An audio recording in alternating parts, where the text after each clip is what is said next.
This is how to crochet the moss stitch twisted headband part 5. In part 4 we went over how to fold this little baby, and now we're going to sew the edges together. Please keep in mind that this is at 2x speed. I do not sew that fast. If I did, I think I'd mess up. So there's that. This is called a running stitch.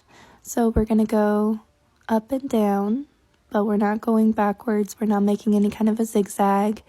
We're not going over. We're just feeding the yarn through the center, and then we're giving it a gentle tug after every single time. I'm trying to minimize the bumpiness that the twist is going to cause.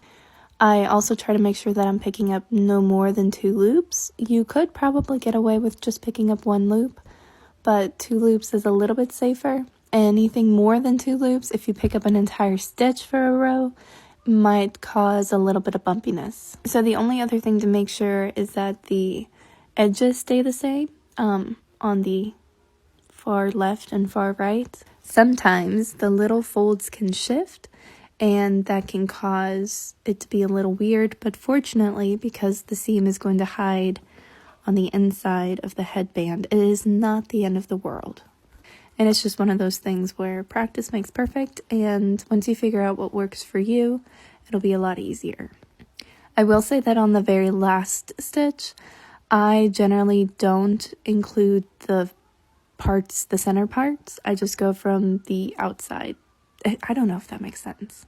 But now I'm just going to weave it in just however I like it. Whatever seems convenient. It doesn't have to be the prettiest. I'm just trying to make sure it doesn't come unraveled. And then the slip, this one is from the slip knot. You can just cut it off. It's not going to come undone.